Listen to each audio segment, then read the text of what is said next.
மாமா. அடேங்க அப்பா, பரவாயில்ல, சொல்லாமே எல்லாம் ஏற்பாடு பண்ணி வச்சிருக்கிய. ஆமா, சரக்கு என்ன புதுசா? ஆமா மாமா, நிக்கோலா சர்கோசி சாப்பிடுற சரக்கு இது. யார் அவரு? பிரான்ஸ் அதிபர். ஓ, அவரா? என்ன ஏல, அவர் உங்களுக்கு முன்னாடியே தெரியுமா? மாமாவை உலக அரசியல இருந்து பிரிச்சிடலான்னு மட்டும் நினைக்காதீங்க. நான் இருக்கிற வரைக்கும் அது நடக்காது.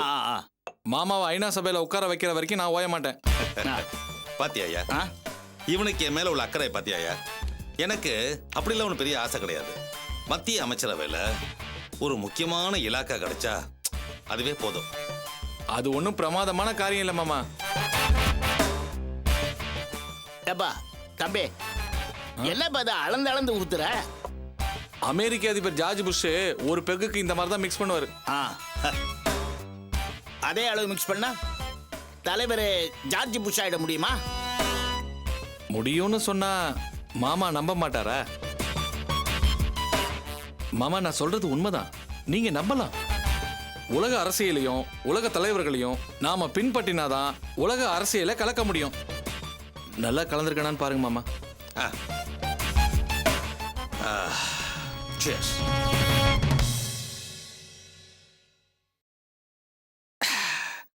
Super, fantastic. ஆமா, ஃபாரின் சரக்குன்னு சொன்ன நம்ம ஊர் லோக்கல் சரக்கு மாதிரியே இருக்கு. பாட்டில பாருங்க மாமா. ஃபாரின் சரக்கு தான். ஓ, உலக அரசியலும் உலக சரக்கு ஒண்ணுதான் போல இருக்கு. அதேதான் மாமா. இங்க இருக்கிறத அங்க கொண்டு போனா அங்க அது புதுசு, அங்க இருக்கிறத இங்க கொண்டு வந்தா இங்க அது புதுசு. அதனாலதான் உலக அரசியலை உள்ளூருக்கு கொண்டு வாங்கன்றேன். ஏதோ பெரிய விஷயம் சொல்ற மாதிரி தான் இருக்கு. ஆனா ஒன்னும் புரியல மாமா. ஐநா சபையில தலைவரா இருந்தாரே கோபியானா, அவரு உங்களுக்கு தெரியுமா? யாரு? நம்ம வெள்ளிவாக்கம் கோபி இருக்கானே, அவங்க அண்ணனா? அண்ணா, அவரு ஐநா சபையில தலைவரா இருந்தார்ல, அவரை சொல்றாருண்ணே. யோ, கோபி அண்ணன்னா அவரு தான்யா. அண்ணா, அவரு அண்ணன் இல்லைண்ணே. ஆனா எங்க சொல்லுங்க பார்க்கலாம். கோபி ஆ நா என், கோபி அண்ணான். எப்படி? யோ யோ யோ, எனக்கேவா? அதெல்லாம் ஒண்ணு இல்லைண்ணே, சும்மா விளையாட்டுக்கு தமாஷா சொன்னா அதை போய் நீங்க பெருசா எடுத்துக்கிட்டு என்னண்ணே? என்னையா தமாஷு? என்னையா தமாஷு? தொலைச்சிருவேன். நீ சொல்லியா?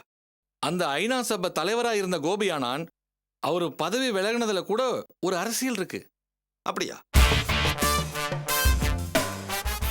ஆமா மாமா, அதை அப்படியே எடுத்து நம்ம அரசியல் களத்துல பயன்படுத்தினா. இரு அண்ணா, எனக்கு என்னமோ இவன் ரொம்ப பேசுற மாதிரி தெரியுது. தம்பி, பேச்ச குறைப்பா. தலைவர் உடனடியா மந்திரி ஆகணும். அதுக்கு ஏதாவது வழி இருந்தா சொல்லு பண்ணா, அதை விட்டுட்டு நீ பாட்ட எதையோ சொல்லிக்கிட்டு இருக்கிறிய. அதுக்கு தானே உலக அரசியலை இழுக்கிறேன்.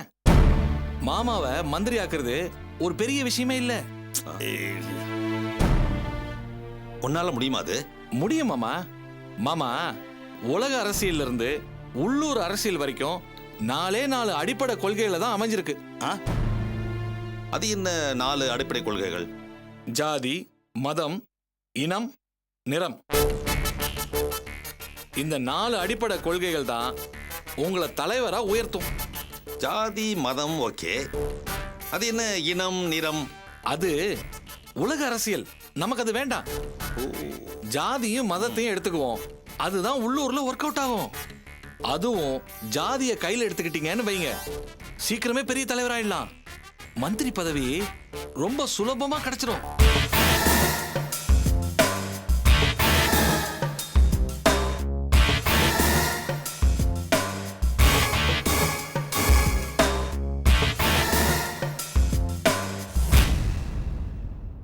எந்திரி. மாமா, எந்திரின்னு சொல்றேன்ல. ஏதாவது தப்பா பேசியிருந்தா மன்னிச்சுக்கோங்க மாமா. மாப்ள, நீங்க ஒன்றும் தப்பா பேசவே இல்லை. உட்காருங்க மாப்ள. என்ன பாக்குறீங்க? மாப்பிள்ளர் கூப்பிடுறேன். என்னன்னா இனிமே நீங்க தான் என் மாப்பிள்ள, நீங்க தான் எனக்கு எல்லாமே. உட்காருங்க. இல்ல மாமா, நான் உங்க காலடியிலே. ஆ, திறமையானவங்களுக்கு உரிய இடம் கொடுக்கணும். அதான் இந்த திருவேங்கடம். ஆ, உட்காருங்க. அண்ணே ஆ, ஆ. அண்ணே ஆ, அண்ணே. தங்கராஜ், ஆ? மாப்பிள்ளைக்கு ஒரு பேக்கு போடு. அண்ணே என்ன நொண்ணு ஒன்றும் இல்லைண்ணே, ஊத்துறண்ணே. போடியா?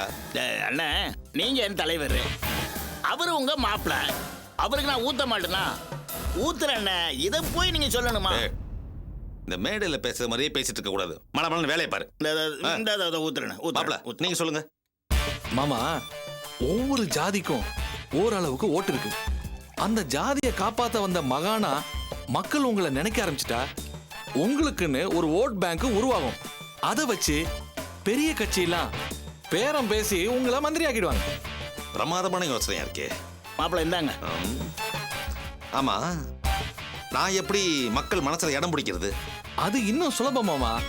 நம்ம சாதிக்காரனை நம்மளே அடிச்சிட்டு நம்மளே ஒப்பறிவிக்கணும். நாமளே சட்டம் செத்து போச்சு, நீதி மண்டைய போட்டுருச்சு, நியாயம் தற்கொலை பண்ணிக்கிச்சுன்னு நாமளே அறிக்கை விடணும். அவ்வளவுதான். இதுக்கு மக்கள் மனசு மாறிடுவாங்களா? இதுக்கும் மாறலனா நீதி கேட்டு நீண்ட நெடு பயணம்னு நாம பார்க்காத ஊரெல்லாம் ஷெட்யூல் போட்டு போயிட்டு வந்து விதவிதமா போட்டோ எடுத்து பேப்பர்ல கொடுக்கணும். பரவாயில்லையே, இந்த யோசனை கூட பிரமாதமா இருக்கே. ஹைலைட்டா இன்னொரு விஷயம் இருக்கு மாமா. நம்ம தலைவர் சிலைக்கு நாமளே செருப்பு மாலையை போட்டுட்டு அதை கண்டிச்சு சாகும் வரை உண்ணாவிரதம்னு உட்கார்ந்துடணும். ஐயையோ, சாகும் வரை உண்ணாவிரதமா? அதெல்லாம் நமக்கு முடியாதுப்பா. சாகும் வரை உண்ணாவிரதங்கிறத நீங்க தப்பா புரிஞ்சுட்டு இருக்கீங்க. ஆ, நாம உண்ணாவிரதம் இருக்கிறதுனால அடிமட்ட தொண்டர்கள்லாம் ஒருத்தருக்கு ஒருத்தர் அடிச்சுக்கிட்டு சாக போறான்ல, அதுதான் சாகும் வரை உண்ணாவிரதங்கிறதோட உண்மையான அர்த்தம். ஓ மாப்பிள்ள, உங்களுக்கு உடம்பு பூர மூளை.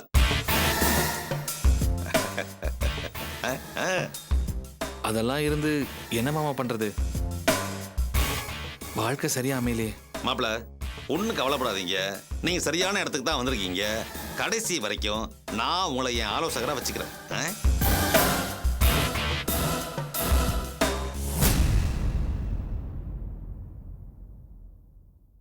மாமா, என்ன என் மனசுல ஒரு குறை. என்ன குறை? உங்க பொண்ணோட வாழ முடியலன்னு தான். ஓ மாப்பிள்ள, ஒன்றும் ஆதங்கப்படாதீங்க. சுமதியோட உங்களை சேர்த்து வைக்க வேண்டியது என் பொறுப்பு. இது கூட நான் எனக்காக கேட்கல மாமா. ஆ. உங்க இமேஜ் பாதிக்க கூடாதுன்னு தான். மாப்பிள்ள, சுமதி நீங்களும் ஒன்னா சேர்ந்து வாழற காலம் நிச்சயமா உருவாகும். அதை நான் உங்களுக்கு உருவாக்கி தருவேன். அது வரைக்கும் இதை உள்ள ஊத்திட்டு உற்சாகமா இருங்க. என்ன கையில வச்சு பார்த்துட்டே இருக்கீங்க? அடிங்க. தங்கராஜ போட.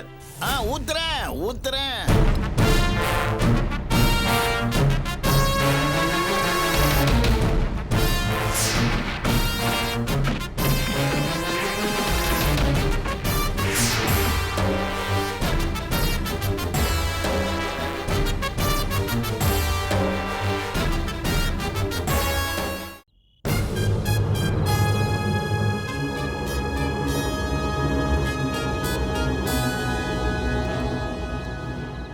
அந்த கார்த்திக் அந்த அப்பாவி இளைஞனை நீதிமன்றம் வரை கொண்டு சென்றிருக்கிறார். அந்த மேனாமணிக்கு மேனகா. இதற்கெல்லாம் அவர் பதில் சொல்லியே தீர வேண்டும். அபிக்க வேண்டிய அத்தனை பேரையும் பழிவாங்க வேண்டும் என்கின்ற ஒரே நோக்கம் தான் அவருக்கு. அவருடைய அராஜக செயல்களை பார்க்கும் போது என் போன்றவர்களுக்கே கோபம் கொந்தளித்துக் கொண்டு வருகிறது என்றால் பாருங்களேன். அவர் தன்னை மிஞ்ச யாரும் இல்லை என்கின்ற மமதையில் ஆடிக்கொண்டிருக்கிறார் அந்த மேல்நாட்டு தாரகை. இதனுடைய விளைவு அவரை பெருத்த சேதத்துக்குள்ளாக்கும், மிகப்பெரிய தண்டனைக்குள்ளாக்கும். தோழர் தொல்காப்பியர் ஆனந்தியை அவர் விபத்துக்குள்ளாக்கினார். இல்லை, விபத்து என்று சொல்லக்கூடாது, விபத்து என்கிற பெயரில் கொலைவெறி தாக்குதலை நடத்தியிருக்கிறார் அந்த அராஜக பெண்மணி. தோழர், நடந்த அத்தனை அராஜக செயல்களுக்கு பின்னாடியும் அந்த ஆதியோட சூழ்ச்சி பெருமளவுல இருக்கு. அவனோட பிளே தான் அதுல ஜாஸ்தியா இருக்கு. இதான் உண்மை. அப்படி என்றால் அந்த மேனகாவை அப்பாவி என்கிறீர்களா? ஐயோ தோழர், நான் அப்படி சொல்லல. நடந்த பிரச்சனைகளுக்கு பின்னாடி எல்லாம் அந்த ஆதி தான் மூல காரணமா இருக்கான். இதுக்கெல்லாம் அந்த மேனகாவுடைய பெயரை பயன்படுத்த நிறைய வாய்ப்பு இருக்கு.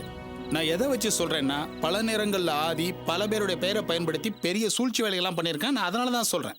இல்லை தொல்காப்பியன், நீங்கள் என்னதான் சொன்னாலும் இந்த விஷயத்தில் மேனகாவின் சூழ்ச்சி முழுவதுமாக நிறைந்திருக்கிறது.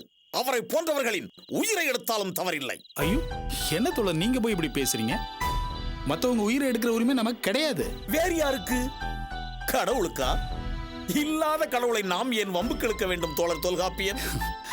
தோழர், இல்லாத கடவுள்னு நீங்களே சொல்றீங்க, அப்புறம் எப்படி நம்ம அவரை வம்புக்கு இழுக்க முடியும்? இல்லை இல்லை, நமது நாட்டில் பல பேர் பாதி ஆன்மீகம் பாதி கம்யூனிசம் என்கிற நிலையில் இருக்கிறார்கள். அதற்காக சொன்னேன். சரி தோழர், நான் உங்ககிட்ட ஒண்ணு கேட்கிறேன். ம், உங்களோட சித்தாந்தங்கள்லாம் முழுசா மக்கள்கிட்ட போய் சேருதுன்னு நினைக்கிறீங்களா? எங்கே சேர விடுகிறார்கள்? இடையில் தான் பல கும்பல்கள் குறுக்கிட்டு கலைத்து விடுகிறார்களே. என்ன காரணம்? காரணம் என்ன? மக்களுடைய அறியாமைதான். மக்களோட அறியாமை. சரி, நான் ஒண்ணு கேட்கிறேன். ம், இப்போ நீங்க ரோட்ல போயிட்டு இருக்கீங்க, எய்தாப்புல பைக்ல வந்த ஒருத்தன் பஸ்ல மோதி கீழே விழுந்துட்டான், நீங்க என்ன பண்ணுவீங்க? என்ன செய்வோம்? உடனடியாக அருகிலே கிடைக்கக்கூடிய மருந்து பொருட்களை வைத்து உதவி செய்வோம். பின்பு அவரை மருத்துவமனைக்கு எடுத்து சென்று சிகிச்சை செய்வோம். தேவைப்பட்டால் அறுவை சிகிச்சையை கூட மேற்கொள்வோம். பாத்தீங்களா, ஒரு தனி மனுஷ விபத்துக்குள்ளானாலே அவனுடைய காயங்களை ஆத்துறதுக்கு இத்தனை செயல்பாடுகள் தேவையா இருக்கு. ஆனா இந்த உலகத்துல பல்லாயிரக்கணக்கான ஆண்டுகளாக கோடிக்கணக்கான மக்கள் மூட பழக்க வழக்கத்திலையும் அறியாமையிலையும் மூழ்கி கிடக்குறாங்க. அவங்கள்ட்ட போய் திடீர்னு கொள்கை அதுன்னா அவங்களுக்கு என்ன புரியும்? அதனாலதான் சொல்றேன், ஒரு காயத்தை ஆத்துற மாதிரி அவங்களுக்கு படிப்படியா மருந்து போடணும், அதுக்கப்புறம் தேவைன்னா அறுவை சிகிச்சை மேற்கொள்ளணும். இதானே சரி. அப்புறம் அந்த காலத்துல எல்லாம் கொள்கையை விளக்குறதுக்கு பாட்டெல்லாம் பாடுவாங்க. அது எதனால? எதனால்? ஆடி கறக்கிற மாட்டை ஆடி கறக்கணும், பாடி கறக்கிற மாட்டை பாடி கறக்கணும். அதனால. அற்புதம், மிக அற்புதம். ஆக உங்களுக்குள்ளும் கம்யூனிச சிந்தனை ஓடிக்கொண்டிருக்கிறது. ஆமாம், இவற்றை எங்கிருந்து கற்றுக்கொண்டீர்கள்? எங்க இருந்து? இந்த சமுதாயத்துல இருந்துதான். அப்புறம் இதெல்லாம் கம்யூனிஸ்ட் சிந்தனையான்னு கேட்டா எனக்கு சொல்ல தெரியாது. ஆனா இந்த சமுதாயத்தில் நடக்கிற ஒவ்வொரு நிகழ்வுகளையும் ஊன்றி கவனிக்கும் போது சில நேரங்கள்ல அது நமக்கு நல்ல சிந்தனையை கொடுக்குது, சில கேள்விகளையும் உருவாக்கி கொடுக்குது. அந்த கேள்விகளும் சிந்தனைகளும் பெரும்பாலும் சிவப்பு நிறமா அமைஞ்சு போகுது. அதான் காரணம். மிக அற்புதமான சிந்தனை, மிக மிக அற்புதமான சிந்தனை. ஆக என்னுடைய அணுகுமுறையில் மாற்றம் தேவை என்று நினைக்கிறீர்கள்? ஐயோ, உங்க அணுகுமுறையும் சரி சித்தாந்தமும் சரி ரொம்ப பெரியது. அதை பத்தி குறைவாவோ இல்ல அதுல மாற்றம் தேவைன்னு நான் சொல்ல மாட்டேன். நீங்க இப்ப சொன்னீங்க இல்லையா, மேனகா மாதிரி ஆட்களுக்கு மரண தண்டனை கூட கொடுக்கலான்னு, அதுல எனக்கு உடன்பாடுல அதுதான் சொன்னேன். தோழர் தொல்காப்பியன், நானும் சில காலங்களாகவே கவனித்து வருகிறேன்.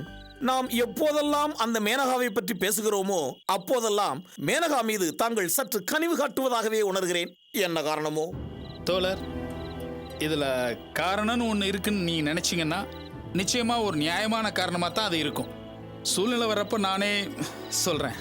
இருக்கட்டும் இருக்கட்டும், தேவைப்பட்டால் சொல்லுங்கள், இல்லை என்றால் விட்டு விடுங்கள், அவ்வளவுதான். நிச்சயமா சொல்ல. சரி, நேரமாகிவிட்டது. நீங்களும் வீடு செல்லுங்கள், நானும் செல்கிறேன். ஏன், என் வண்டியில உங்களை ட்ராப் பண்ணிடுறேன். எதற்கு? வீடு பக்கத்திலே தானே இருக்கிறது. நான் நடந்தே செல்கிறேன், உடற்பயிற்சி போலாகும் அல்லவா? வரட்டுமா? சரி.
சுமதி, சுமதி, சுமதி, நில்லு சுமதி.